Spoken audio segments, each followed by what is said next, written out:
Hello बच्चों, problem says a solid sphere moves at a terminal velocity of 20 meter per second in air at a place where g equal to 9.8 meter per second square. The sphere is taken in a gravity-free hall having air at the same pressure and pushed down at a speed of 20 meter per second square. 20 metre per second यहाँ पर क्योंकि हमारी speed है, सो metre per second होती है इसकी unit. सो देखिए आपकी इनिशियली जो है टर्मिनल वेलोसिटी कितनी है 20 मीटर पर सेकेंड एंड वहाँ पर ग्रेविटी कितनी है 9.8। सो देखिए इनिशियल मान लेते हैं ये यहाँ पर कहीं है आपकी बॉल और इसकी स्पीड है 20 मीटर पर सेकेंड और इसकी ग्रेविटी कितनी एक्ट कर रही है 9.8 मीटर पर सेकेंड स्क्वायर की ग्रेविटी एक्ट कर रही है इसमें नीचे की तरफ। ठीक, ये आपकी टर्मिनल स्पीड गिवन है हमें। अब देखिए क्या बोला जा रहा है हमसे कि इसे अब ले जाके किसी कंटेनर जिसका pressure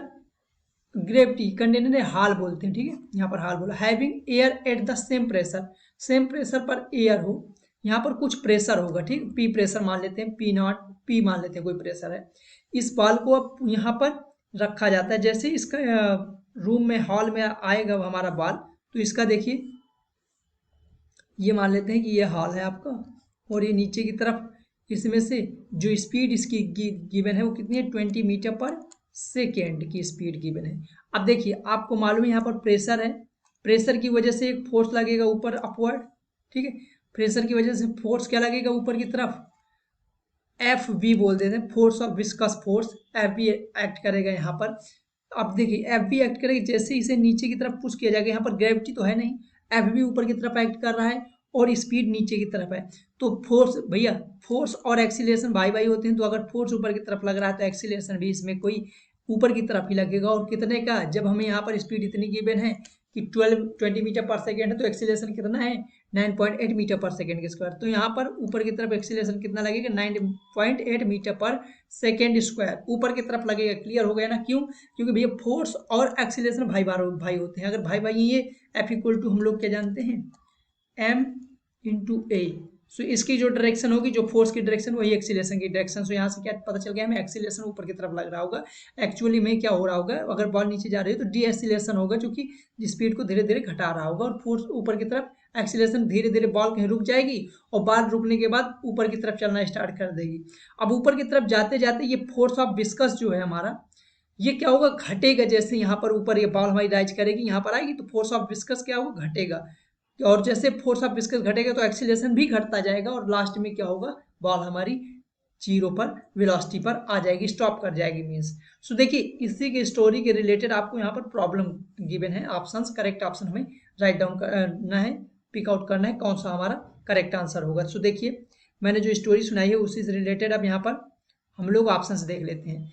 it initially acceleration will be 9.8 downward, obviously गलत है, डाउनवर्ड नहीं होगा, एक्सीलरेशन किधर होगा अपवर्ड होगा। क्यों, क्योंकि भैया विस्कस फोर्स जो है फोर्स और आपके एक्सीलरेशन भाई भाई होते हैं, तो एफ इक्वल टू क्या है एम इंटू ए, सो ऊपर की तरफ ही फोर्स लग रहा है यहाँ पर सिंपली, नीचे की तरफ कोई फोर्स नहीं तो कोई एक्सीलरेशन नहीं होगा। तो हमारा बी ए पार्ट जो है इनकरेक्ट हो गया।